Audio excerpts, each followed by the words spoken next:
Yo, what's up guys, it's me Alex Gaming back with another tier list video. In this video we are going to do a solo PVM tier list video. A lot of people asked me about this since the last tier list video that I did, the Infinite Dreams tier list video, and before that I did a general PVM tier list video last year. A lot of people play on the solo account servers, so you can only play one character, and therefore I decided to make a solo PVM tier list video. Now what you see here on screen is a spreadsheet where I listed 10 abilities that I think are very important when you're playing a solo class in PVM. Now the abilities that I listed are having long range, having either heals or lifesteal spells, MP buff and power buff, granted they are self buffs and not for your team. Shields, damage reduction spells, invulnerability spells, although not a lot of classes have those, I think they are very important as well. Having push spells are very important to keep the enemies away. Having some kind of mobility like a teleport to get yourself across the map is very nice as well. Map manipulation and controllable summons. So I base these abilities on playing solo PVM fighting monsters, but also keep in mind the questing. A lot of quest fights require you to be able to push the enemies around or having some good mobility to get yourself around the map. Now I'll be using a point system. If a class does not have a spell in the ability, it will get 0 points. If it's decent, 1 point. If it's good, 2 points. And if it's excellent, 3 points. In the end, I will rank all of the classes from best to worst based on the amount of points they get. Now I did not mention the damage section in this, and that is because generally CC classes will do more damage than other classes. But I decided to deduct the CC class by 1 point, because I think generally in PVM, especially when you're playing solo, it is a lot better to play on range and keep the enemies away instead of going in close combat. In close combat, usually you're gonna get overwhelmed, especially when you're fighting multiple enemies when you're playing solo. Therefore, I think generally CC classes will lack a little bit, and therefore I did not include the damage in the abilities, because that will compensate for the -1 point, and that didn't really make sense for me, so I did not include that. Also, in my opinion, I think every class could do about the same amount of damage if you build them correctly with good gear. Also, when a class is not viable early or late game, they will get deducted 2 points, which will be the Rogue and the Osmodas. A Rogue is not viable early game, in my opinion, because of the bomb setting up will take too much time and a lot of AP, which you will not have. And with the Osmodas, it's about the opposite. It is very viable early game with the summons, very nice, but it will not be viable late game because the summon's gonna get killed pretty quickly, and therefore they will get deducted 2 points. Now I will be using the Echo Flip as an example over here. I will not be going over every ability in detail because that will make this video last over an hour. I will quickly highlight the most important things for each class and will give them points, and then at the end we will go over the tier lists. An Echo Flip will have 1 or 2 points in most of these spells. We get 3 points in the power buffs because they also have a passive that grant them critical hits when they do not give a critical hit, and obviously 3 points in mobility. Single points in invulnerability spells because they don't have any, which will bring them to 17 points. Next up we have the Aniripsa, which will obviously have 3 points in the heals section, but 0 points in MP buff and 0 points in power buff. Although they have MP and power buff spells, they are only used on allies and not on yourself. So therefore 0 points. Also 0 points in invulnerability, 1 point in the other sections. Aniripsa will get to 10 points. Next up we have the IOP, which will obviously have 0 points in long range. Also 0 points in lifesteal, but however they do have some shield spells which will give them 1 point. 3 points in power buffs and 3 points on the mobility because of jump, which will bring them to 12 points -1, which will end up in 11. Next up we have the Crow, which will obviously have 3 points in long range, 3 points in power buff, 3 points in push, and 3 points in mobility. Now, why I give 3 points in mobility is because you have the withdrawal arrow, you have dispersing arrow, and you have concentrating arrow to move yourself around the map, which is pretty nice for solo questing. Now, they don't have any shield or damage reduction spells or invulnerability spells, which will give them 0 points in that, which will bring them down on the list a little bit. A Kra will have 17 points. Next up we have the Feka, 0 points in lifesteal, which is in my opinion the biggest downside of playing a Feka, especially when you're doing solo quest fights, but the shielding spells will make up for that. 3 points in damage reduction, 3 points in invulnerability, 3 points in pushing as well, 3 points in mobility because of teleport and backup, and that will bring them to 19 points, which is a little bit above the Kra. Next up we have the Sacrier. Sacrier generally has 1 or 2 points in most abilities, but obviously 0 in invulnerability, 0 in MP buff as well, and 0 in long range. Now that will bring them to 11 points, and they get deducted 1 because it's generally a CC class, and it will end up with 10 points. A Sadi generally has 1 or 2 points as well in most abilities. 3 points in the summon section, which is pretty nice, but like I mentioned with the Osa, summons will become less viable end game, but nevertheless they still get 3 points for that. Damage reduction spells, 0 points, invulnerability 0, and pushing 0 as well.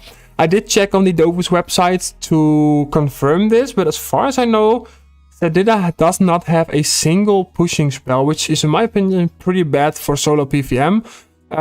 They will end up with 13 points. If I did miss a pushing spell on the Sedida, let me know in the comments below, but I think it was alright as far as I know. Next up we have the Osamodas. In my opinion, I'm sorry guys if you love Osamodas, but it's one of the worst classes in the game when it comes to PvM, and that is because summons, even though it's 3 points, they are not really that viable late game, although it's early game is pretty nice. Once you get to the higher level of mobs, your summons will get one shot and you're left without them. 0 points in damage reduction as well. I don't really like Osamodas that much. 11 points minus 2 is 9 points. Next up we have the Enutroph. 3 points in long range, 3 points in pushing spells. I love pushing spells with long range, pretty nice. And 3 points in controllable summons. And Enutroph is probably the only class that has controllable summons that are actually viable in endgame because of the living bag, the chest that can heal, and the shovel that can push enemies, which is pretty nice. 0 points in invulnerability spells, although I put 1 point in the damage reduction spell, which I highlighted because I want to mention that it's about the living bag. I did count it as a kind of shield-like damage reduction spell. Enutroph will have 17 points. Next up we have the Shram. Shram will have 3 points in mobility and map manipulation because of the traps. It can move around the map pretty easily, also move enemies around. And controllable summons 3 points, even though it's only 1 spell. I think the double is worth 3 points because it has a lot of HP and it can lock enemies and keep them away pretty easily. Also, do have to mention that in the invulnerability spells, I did give the Shram 1 point. That is for the invisibility spell. I think it's worth 1 point because it's kind of like indirectly an invulnerability spell for 2 turns. Shram will have 18 points. Next up we have the Xelor. Now Xelor will have 0 points in power buff, shields and damage reduction, pushing spells, and invulnerability. And I did have to check the Dofus website for this because I'm not really familiar with Xelor. So if I've missed anything, like if a Xelor does have a push spell, for example, let me know in the comments below if I missed anything. I could give Xelor a little bit more points, although with 10 points is still low on the list. 3 points obviously in map manipulation and mobility, but other than that, it's not really good of a class. Next up we have the Pandawa, which will not have 0 points in any of the abilities because it literally has everything. 3 points in long range, 3 points in MP buff, don't forget about booster as well. Mobility and map manipulation 3 points. And all of the other abilities 1 or 2 points. So with the next update that will come out next Tuesday, Panda got some buffs. Although they did change back some of the spells on beta again, I don't know what the end results will be of the Panda, but as far as I did see, I think they can power buff themselves a little bit more with the barrel. That's why I gave them 2 points actually. Other than that, very generally 2 points in most abilities. Panda will have 23 points. Next up we have the Rogue. And like I mentioned, rogue early game is not really that viable because setting up the bombs will take too much time. Other than that, 0 points in power buff, 0 points in invulnerability, although they do have buffs, but they are mostly used for the bombs and are not self buffs. Other than that, it's 1 or 2 points in all of the abilities, which will bring them down to 12 points. They get deducted 2 points, so it will end up with 10. Masquerader has 3 points in the power buffs and shields, obviously a lot of shields, and also 3 points in pushing. Now I did highlight the 1 point in long range, and although it's generally a CC class, every single elemental build that a Masquerader has at least one long range spell. So the chance build has distance, the strength build has, I think it's called apathy with MP reduction. The int build has a 2 AP spell, and then you have the agility build with angular. And compared to an IOP, for example, which does not have that, I think it's worth 1 point, which will compensate for the -1 point because generally it's a CC class. 18 points -1 is 17 points. Next up we have the Foggernaut, one of the better classes in PvM, especially when playing solo, has a lot of heal spells with the turrets, therefore 3 points. Also controllable summons 3 points. I did count them as summons because I think they're very useful. 0 points in vulnerability. Other than that, a lot of 2 points in all of the abilities, which will bring them to 19. Next up we have the Heliotrope. Heliotrope does not have invulnerability spells or shields or damage reduction spells. It will have 1 point in controllable summons because it has 1 spell.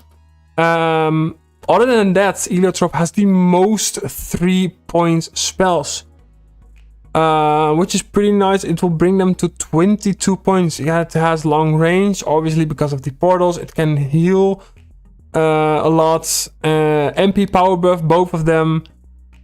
It has a lot of mobility and map manipulation. Like I said, because of the portals, it's pretty nice.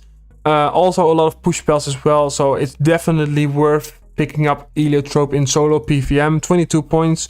Next up we have the Hypermage. Now, for the Hypermage, I had to check the website as well a little bit. So if you do not agree with this, let me know in the comments below. I can probably rank it up a little bit, but I don't think it's too much, and it's very simple. I think I made a video about the Hypermages. Hypermage can do literally everything, but does not excel at anything. Therefore, it does not have a single spell or ability with 3 points. Obviously, no invulnerability. But other than that, it can do like everything. Like it has decently long range. It has lifesteal. It can MP buff, power buff. It does have some shields and it has some push. Like it has everything, but it doesn't really excel at anything. So therefore, only 13 points. Next up, we have the Ujinak. No long range, is literally a CC class. However, it does have 3 points in lifesteal because of Prey. Also has some healing spells, 3 points in MP buff, like it's probably the best class when it comes down to MP buffing. 3 points in power buff as well, and 0 points in invulnerability and pushing. I don't think it has any pushing spells. And 15 points, -1 is 14 points. Next up we have the new class, the Lancer. It's pretty much the same as with the Hypermage. It can do a lot, but it doesn't excel at anything. 0 points in controllable summons. I don't count the lance as a summon, and 0 points in invulnerability. Other than that, 1 or 2 points in all of the abilities. It can do some healing. It can do some shielding. It has some damage reduction because of the lance, but it's like it doesn't excel at anything specifically. So yeah, only 13 points. Now we went over all of the classes. Like I said, if you do not agree with something, or if I've missed anything, like for example a class does have a pushing spell even though I gave them 0 points, let me know in the comments below. I can change it up a little bit. I can probably pin the comment maybe if I've missed anything. So other than that, these are the final results, and we will go over the tier list in the order of the classes. So on number 1, we have the Pandawa with 23 points. Like I said, it's generally a good class. It can literally do everything. You can see here it does not have a single spell that is in red. It does not have a 0-point spell. So 23 points.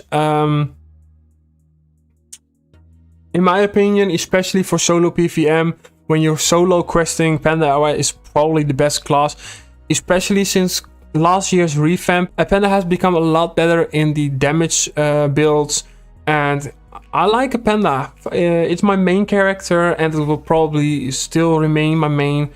A pretty good class nevertheless. So next up we have the Elio in second place. I did expect that. I do have to mention that I did have an order of best to worst in my head before starting this spreadsheet. And when I was done with the spreadsheet and I counted all the points, I came up with this list. And it's like 90% with what I had in my head. So I think this is pretty legit with the way I did it. Heliotrope 22 points is 1 point short of a Panda. I think one of the best solo classes with the portals. You can move around the map pretty easily, do a lot of damage. You can heal and buff yourself, so definitely worth second place. Some might say even first place, but it's really close between a Panda and an Elio in my opinion. Next up we have third place, which is two classes, is the Vecca and Foggernaut. Both of them very, very good classes. If only if Vecca had lifesteal spells, it would probably be first place, but it doesn't. So yeah, third place, and Foggernaut as well, really nice. Although next update, the ambush spell does get a 2 range nerf, so keep that in mind, but still nevertheless a very good class. In fifth place we have a Shram. Back in the days it was my main, still a good class, has had a lot of revamps as well. But for solo, like because of the invulnerability and the map manipulation that you have, it's a very, very good class. In sixth place, we have 4 classes that are equal in points at 17 points. Is the Kra, Ekaflip, Anutrof, and Masquerader. Now the first 3 classes, pretty similar, long range, good abilities, can heal themselves, can buff themselves. Definitely worth the combined 6th place. The Masquerader is pretty good. Like the reason why Masquerader is pretty high up the list, like next to Kra and Anutrof, is because of the shielding spells and the ability to push enemies around while still having a little bit long range. In my opinion, as for close combat classes, I mentioned they are in general not that good in PvM when you're playing solo. If you do want to pick up a close combat class, in my opinion, Mask is the best one to pick. In 10th place, we have the Ujinek, 14 points. Then the Hupper, Lance, and Sadi, 13 points. Pretty similar classes when it comes to abilities. Then the Ayap is down in 14th. Oh.